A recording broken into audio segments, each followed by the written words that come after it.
The Lone Ranger and Tonto were at the bar drinking when in walks a cowboy who yells, "Whose white horse is that outside?" The Lone Ranger finishes off his whiskey, slams down the glass, turns around and says, "It's my horse. Why do you want to know?" The cowboy looks at him and says, "Well, your horse is standing out there in the sun and he doesn't look too good." The Lone Ranger and Tonto run outside and they see that Silver is in bad shape, suffering from heat exhaustion. The Lone Ranger moves his horse into the shade and gets a bucket of water. He then pours some of the water over the horse and gives the rest to Silver to drink. It is then he notices that there isn't a breeze, so he asks Tonto if he would start running around Silver to get some air flowing and perhaps cool him down. Being a faithful friend, Tonto starts running around Silver. The Lone Ranger stands there for a bit, then realizes there is not much more he can do, so he goes back into the bar and orders another whiskey. After a bit, a cowboy walks in and says, "Whose white horse is that outside?" Slowly, the Lone Ranger turns around and says, "That is my horse. What is wrong with him now?" "Nothing," replies the cowboy. "I just wanted to let you know that you left your engine running." Have you ever wondered what the difference between grandmothers and grandfathers is? Well, here it is. A friend who worked away from home all week always made a morning available when he would take his 7-year-old granddaughter for a drive in the car for some bonding time. Just him and his granddaughter. One particular Sunday, however, he had a bad cold and just wanted to stay in bed. Luckily, his wife came to the rescue and said that she would take their granddaughter out in the car. When they returned, the little girl anxiously ran upstairs to see how her grandfather was. "Well, did you enjoy your ride with Grandma?" "Great, Grandpa," the girl replied. "And do you know what? We didn't see a single tosser, blind bastard, dickhead, or wanker anywhere today." Almost brings a tear to your eye, doesn't it? An elderly couple, Margaret and Bert, moved to Texas. Bert had always wanted a pair of authentic cowboy boots, so seeing some on sale, he bought them and wore them home. Walking proudly, he sauntered into the kitchen and said to his wife, "Notice anything different about me?" Margaret looked him over. "Nope." Frustrated, Bert stormed off into the bathroom, undressed and walked back into the kitchen completely naked except for the boots. Again, he asked Margaret, a little louder this time, "Notice anything different now?" Margaret looked up and said in her best deadpan, "Bert, what's different? It's hanging down today. It was hanging down yesterday, and it'll be hanging down again tomorrow." Furious, Bert yelled, "And do you know why it's hanging down, Margaret?" "Nope, not a clue," she replied. "It's hanging down because it's looking at my new boots." Without missing a beat, Margaret replied, "Should have bought a hat, Bert. Should have bought a hat." A suspicious husband hired a private eye to check on the movements of his wife. In addition to a written report, the husband wanted a video of his wife's activities. A week later, the detective returned with the film. They sat down together and proceeded to watch it. Although the quality was less than professional, the man saw his wife meeting another man. He saw the two of them strolling arm in arm and laughing in the park. He saw them enjoying themselves at an outdoor cafe. He saw them dancing in a dimly lit nightclub. He saw them take part in a dozen activities with utter glee. "I just can't believe this," said the distraught husband. "What's not to believe?" the detective said. "It's right up there on the screen. I simply can't believe my wife could be so much fun," the husband replied. An old man and woman were married for many years, even though they didn't like each other. Whenever there was a confrontation, yelling could be heard deep into the night. The old man would shout, "When I die, I will dig my way up and out of the grave and come back and haunt you for the rest of your life." Neighbors feared him. They believed he practiced magic because of the many strange occurrences that took place in their neighborhood. The old man liked the fact that he was feared. To everyone's relief, he died of a heart attack when he was 88. His wife had a closed casket at the funeral. After the burial, she went straight to the local bar and began to party as if there was no tomorrow. Her neighbors, concerned for her safety, asked, "Aren't you afraid that he may indeed be able to dig his way out of the grave and haunt you for the rest of your life?" The wife put down her drink and said, "Let him dig. I had him buried upside down, and I know he's too stubborn to ask for directions." The circus is in town, and a showman goes into the bar and asks for a pint of beer. After a couple of beers, he says, "Would you like to see my dancing duck?" The barman, intrigued, says, "Yep." So the man takes the duck from its cage, upturns a shiny silver bucket on the bar, puts the duck on top, and they wait a few minutes. Nothing. The barman goes off and serves another fellow. When he returns, the duck is tap dancing like Fred Astaire. The bartender thinks it's great and offers him £1,000 for it, which the man readily accepts. A couple of days later, having posted an event starring the duck, the pub is packed. The barman duly produces the duck, puts the bucket on the bar, and places the duck on top. 10 minutes is nothing. To a cheer of boos, the people leave in their droves. Angry, the barman storms across to the circus, grabs the guy who sold it, and demands his money back. "I turned the bucket up on the bar, put the duck on it, 10 minutes, nothing." "Ah," the showman replies. "But did you remember to put the lighted candle under the bucket?" The regular taster at the winery had left, and the director started looking for a new one to hire. A raggedy, dirty-looking drunkard came to apply for the position. The director of the factory really wanted to send him away, but decided to test him. They gave him a glass of wine. He tasted it and said, "It's red wine, a muscat, 3 years old, grown on a north slope, matured in steel containers." "That's correct," said the director. They gave him another glass. "It's red wine, Cabernet, 8 years old, from a southwestern slope, aged in oak barrels." "That's correct," said the director. The director was astonished. He winked at his secretary and appealed to her to suggest something. She left the room and returned with a glass of urine. The alcoholic tried. "It's a blonde, 26 years old, pregnant in the 3rd month. And if you don't give me the job, I'll also tell who the father is." A wife decides to take her husband, Dave, to a strip club for his birthday. They arrive at the club and the doorman says, "Hey, Dave, how are you doing?" His wife is puzzled and asks if he's been to this club before. "Oh, no," says Dave. "He's on my bowling team." When they are seated, a waitress asks Dave if he'd like his usual and brings over a Budweiser. His wife is becoming increasingly uncomfortable and says, "How did she know that you drink Budweiser?" "She's in the ladies' bowling league, honey. We share lanes with them." A stripper then comes over to their table, throws her arms around Dave and says, "Hi, Davey. Want your usual table dance, big boy?" Dave's wife, now furious, grabs her purse and storms out of the club. Dave follows and spots her getting into a cab. Before she can slam the door, he jumps in beside her. He tries desperately to explain how the stripper must have mistaken him for someone else, but his wife is having none of it. She's screaming at him at the top of her lungs, calling him every name in the book. The cabbie turns his head and says, "Looks like you picked up a real nasty piece of work tonight, Dave." The day after his wife disappeared in a kayaking accident in the Bay of Fundy, Nova Scotia, a man answered his door to find 2 grim-faced Mounties. "We know it's late, sir, but we have some information about your wife," said one of the Mounties. "Tell me, did you find her?" The husband shouted. The Mounties looked at each other. One said, "We have some bad news, some good news, and some really great news. Which do you want to hear first?"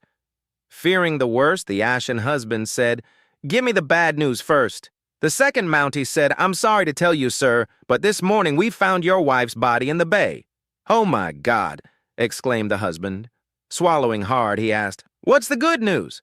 The Mountie continued, "When we pulled her up, she had 6 25-pound snow crabs and 12 good-sized lobsters clinging to her." Stunned, the husband demanded, "If that's the good news, what's the great news?" The Mountie answered, "We're going to pull her up again tomorrow and you eat free at Smoky Joe's Fish Emporium for a week." Once, there were 4 businessmen. They were sitting on a bench in a hospital waiting room because their wives were having babies. A nurse comes over and says to the first businessman, "Congratulations, your wife had a baby." The man says, "What a coincidence. I'm the president of Mark I." The nurse goes away. Then the nurse comes back and says to the second businessman, "Congratulations, your wife had twins." The man says, "What a coincidence. I'm the owner of the Minnesota Twins." The nurse goes away. The nurse comes back and says to the third businessman, "Congratulations, your wife had triplets." The man says, "What a coincidence. I work for Triple Crown."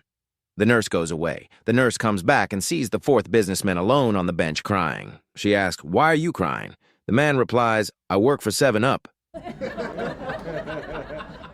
12 priests were about to be ordained. The final test was for them to line up in a straight row, totally nude, in a garden, while a sexy, beautiful, big-chested, nude woman danced before them.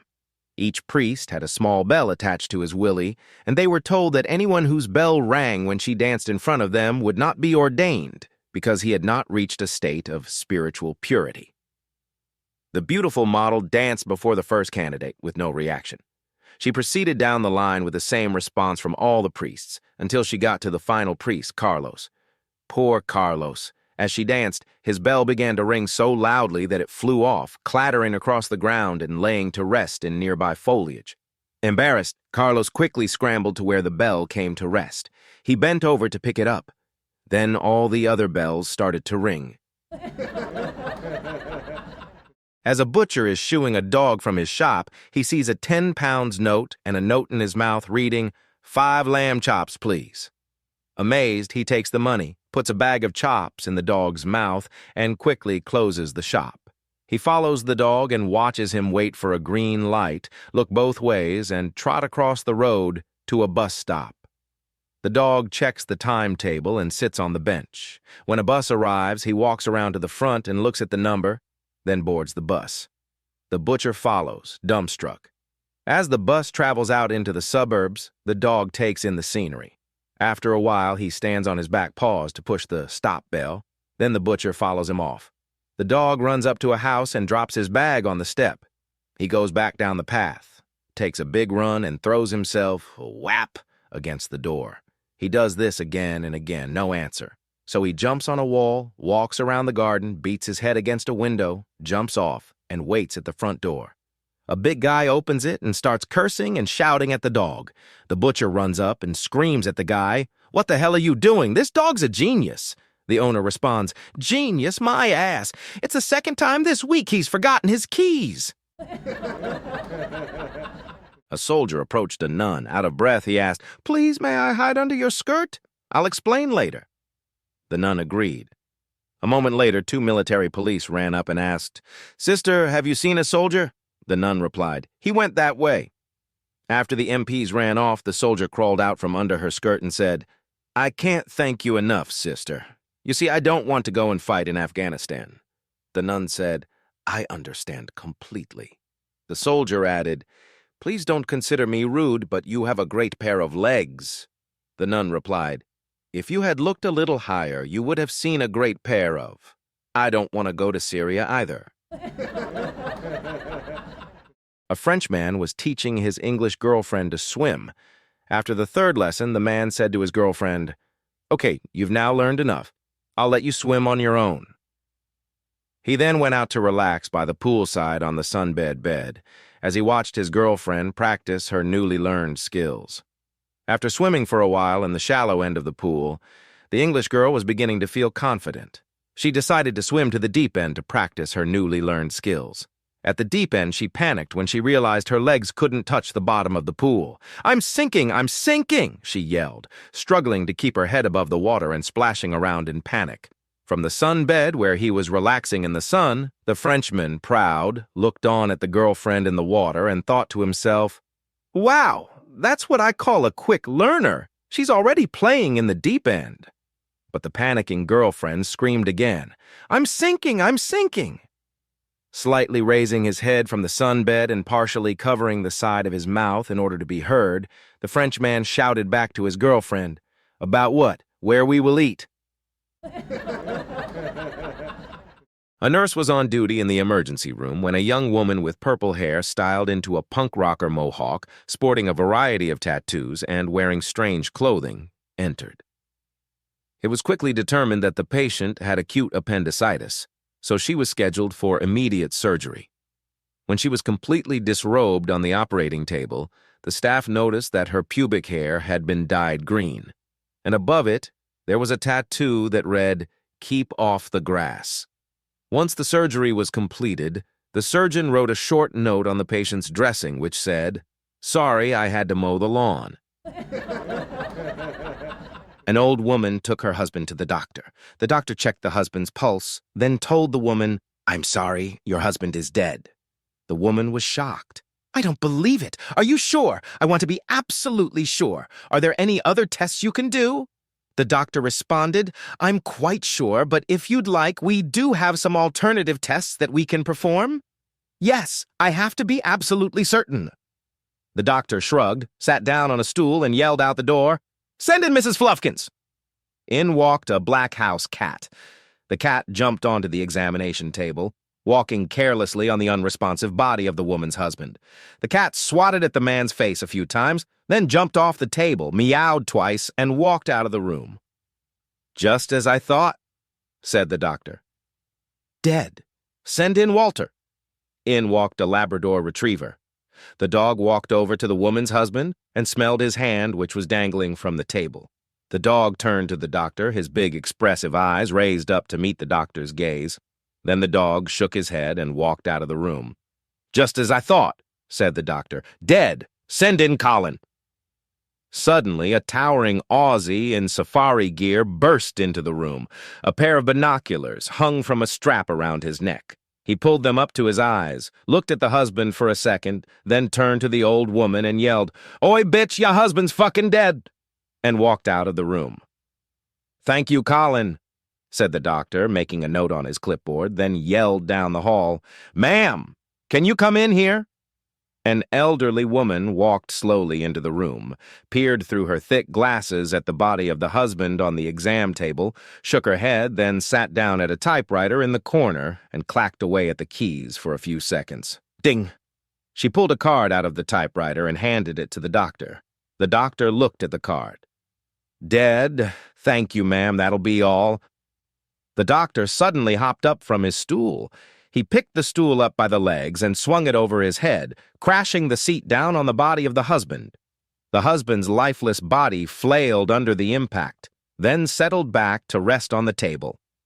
The doctor set the stool down, then jotted something on his clipboard. "I'm sorry to inform you that your husband is definitely dead." He handed her a piece of paper detailing the test results. "Take this to the front desk, and they'll check you out." The old woman took the slip of paper to the front desk. The receptionist looked it over and, giving the old woman a sad look, said, "I'm sorry for your loss. That will be $32,000. $32,000? That can't possibly be right. I've never paid that much to see the doctor." The receptionist looked over the paper again. "Well, it's a $100 copay for the doctor's visit, but then it shows you also requested a CAT scan, a lab report, a colonoscopy, a mammogram, and a stool analysis." On the outskirts of a small town, there was a big old pecan tree just inside the cemetery fence. One day, two boys filled up a bucket full of nuts and sat down by the tree, out of sight, and began dividing the nuts. "One for you, one for me, one for you, one for me," said one boy. Several dropped and rolled down toward the fence. Another boy came riding along the road on his bicycle. As he passed, he thought he heard voices from inside the cemetery. He slowed down to investigate. Sure enough, he heard, "One for you, one for me, one for you, one for me." He just knew what it was. He jumped back on his bike and rode off. Just around the bend, he met an old man with a cane hobbling along. "Come here quick," said the boy. "You won't believe what I heard. The devil and the Lord are down at the cemetery dividing up the souls," the man said. "Beat it, kid. Can't you see it's hard for me to walk?" When the boy insisted, though, the man hobbled slowly to the cemetery. Standing by the fence, they heard, "One for you, one for me, one for you, one for me." The old man whispered, "Boy, you've been telling me the truth. Let's see if we can see the Lord." Shaking with fear, they peered through the fence, yet were still unable to see anything. The old man and the boy gripped the wrought iron bars of the fence tighter and tighter as they tried to get a glimpse of the Lord. At last they heard, "One for you, one for me, that's all. Now let's go get those nuts by the fence and we'll be done." The old man beat the boy to the gate. A father, mother, and child went out to spend time on the beach on a hot summer's day. But as soon as they reached the beach, they discovered that there was a black flag there, a sign not to enter the water. The boy really wanted to get in the water, but his mother did not agree, and they stayed on the beach to rest in the sun and play in the sand. After a few minutes, the father got bored and turned to his wife. "Keep an eye on the boy. I'm going into the water. There's no way the sea is really that dangerous." After a few minutes, the boy asked, "Mom, why did you let Dad get in the water and not me?" "Because you and Father are two different people and there are things he can do and you can't," answered the mother. "Is it because Dad knows how to swim really well?" continued the boy. "Not really," answered the mother. "Is it because Dad is big and strong?" "No." "Then why is Daddy allowed to enter the water and I'm not?" the boy complained. "Because Daddy has life insurance." A local business was looking for office help. They put a sign in the window saying, "Help wanted, must be able to type, must be good with a computer, and must be bilingual. We are an equal opportunity employer." A short time afterwards, a dog trotted up to the window, saw the sign, and went inside. He looked at the receptionist and wagged his tail, then walked over to the sign, looked at it, and whined. Getting the idea, the receptionist got the office manager. The office manager looked at the dog and was surprised, to say the least. However, the dog looked determined, so he let him into the office. Inside, the dog jumped up on the chair and stared at the manager. The manager said, "I can't hire you. The sign says you have to be able to type." The dog jumped down, went to the typewriter, and proceeded to type out a perfect letter. He took out the page and trotted over to the manager and gave it to him, then jumped back on the chair. The manager was stunned, but then told the dog, "The sign says you have to be good with a computer." The dog jumped down again and went to the computer. The dog proceeded to demonstrate his expertise with various programs and produced a sample spreadsheet and database and presented them to the manager. By this time, the manager was totally dumbfounded. He looked at the dog and said, "I realize that you are a very intelligent dog and have some interesting abilities. However, I still can't give you the job." The dog jumped down and went to a copy of the sign and put his paw on the part about being an equal opportunity employer. The manager said, "Yes, but the sign also says that you have to be bilingual." The dog looked at him straight in the face and said, "Meow." John Bradford, a Dublin University student, was on the side of the road hitchhiking on a very dark night and in the midst of a storm. The night was rolling on and no car went by. The storm was so strong he could hardly see a few feet ahead of him. Suddenly he saw a car slowly coming towards him and stopped. John, desperate for shelter and without thinking about it, got into the car and closed the door, only to realize there was nobody behind the wheel and the engine wasn't on. The car started moving slowly. John looked at the road ahead and saw a curve approaching. Scared, he started to pray, begging for his life. Then, just before the car hit the curve, a hand appeared through the window and turned the wheel. John, paralyzed with terror, watched as the hand repeatedly came through the window but never touched or harmed him. Shortly thereafter, John saw the lights of a pub appear down the road, so, gathering strength, he jumped out of the car and ran to it. Wet and out of breath, he rushed inside and started telling everybody about the horrible experience he had just had. A silence enveloped the pub when everybody realized he was crying and wasn't drunk. Suddenly the door opened, and two other men walked in from the stormy night. They, like John, were also soaked and out of breath. Looking around and seeing John Bradford sobbing at the bar, one said to the other, "Look, Patty, there's that feckin' idiot that got in the car while we were pushing it." John Bradford, a Dublin University student, was on the side of the road hitchhiking on a very dark night and in the midst of a storm. The night was rolling on and no car went by. The storm was so strong he could hardly see a few feet ahead of him. Suddenly he saw a car slowly coming towards him and stopped. John, desperate for shelter and without thinking about it, got into the car and closed the door, only to realize there was nobody behind the wheel and the engine wasn't on. The car started moving slowly. John looked at the road ahead and saw a curve approaching. Scared, he started to pray, begging for his life.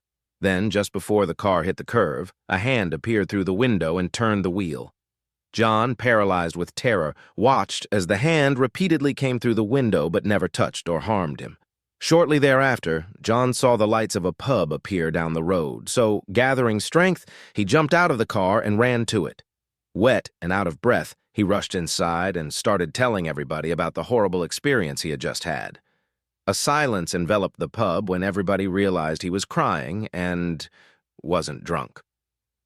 Suddenly the door opened, and two other men walked in from the stormy night. They, like John, were also soaked and out of breath.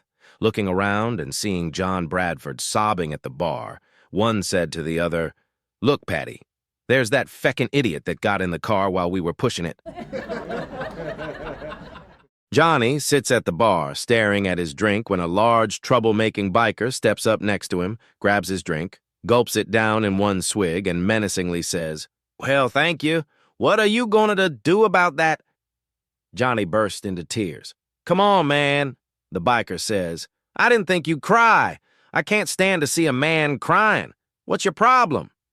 "This is the worst day of my life," Johnny says. "I'm a complete failure. I was late to a meeting and my boss fired me. When I went to the parking lot, I found my car had been stolen and I don't have any insurance. I left my wallet in the cab I took home. I found my wife in bed with the postman, and then my dog bit me. So I've come to this bar to work up the courage to put an end to it all. I buy a drink, drop an arsenic capsule in, and sit here watching the poison slowly dissolve. And then you show up and drink the whole thing. But enough about me. How's your day going?" A man gets shipwrecked on a small island. After a few days of wandering, he comes across a tribe of natives who have just lost their chieftain. The tribe's high priest tells the man that as he is the first outsider they have seen in 20 years, he must take 3 tests. If he passes all 3 tests, the tribe will accept him as their new chief. "Fair enough," says the man. "Just let me know what the tests are and I'll get right on them." The priest takes him to a clearing with 3 straw huts in it, turns to the man and explains the tests. "In the first hut, you'll find 20 gallons of our native beer. You must drink all of this to complete this test. In the second hut is a gorilla with a sore tooth. You must pull his tooth and survive to pass this test. In the third hut is the ex-chieftain's daughter. You must make love to her until she can take no more." The man agrees to the tests and begins the first test. 3 hours later, he walks out of the hut and goes toward the second hut. The priest asks if he would like to have a rest, but the man says he wants to get all the tests done before he sleeps. He goes into the second hut. After 2 hours, he comes out covered from head to toe in blood and scratches. He turns to the priest and says, "Now lead me to the girl with the sore tooth." A rather mature lady has been on her own for some time and decides she wants some pampering, a massage, and some rumpy-pumpy. She decides to check into a hotel for her birthday and has surfed the net for a suitable person to provide her every need. She settles on Tender Tony, all your needs catered for.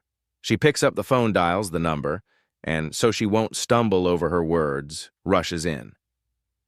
"Hello, Tony, I want the works. It's my birthday, and I want a relaxing massage, a facial, a manicure, a pedicure, to be covered in whipped cream and chocolate syrup and full-blown rumpy-pumpy. How does that sound, and will you do it?"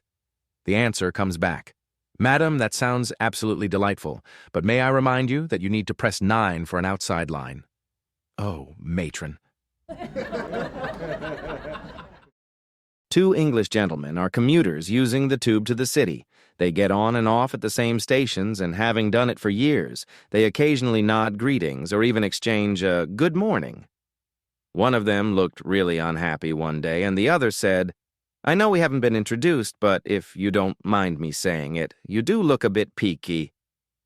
"My false teeth are killing me." If you let me have a good look, I may be able to help you." "Oh, please do. Give me a day or 2. With this, they parted. 2 days later, the sufferer was handed a package with false teeth in it. He tried them and was astonished to find they were a great improvement, but a little on the tight side, saying, "Don't worry, I'll try again." 2 days later, he offered another set. But alas, the reaction was much better, but rather on the loose side. "Ah, I think I've got it. Let me try just once more." Sure enough, 2 days later, he handed over a set, saying, "I think these will really be just right." Putting them in, the sufferer was astonished to find that they really were a very good fit. "Thank you so much. These are just right. You must be a wonderful dentist to be able to get false teeth to fit so well just by looking at them."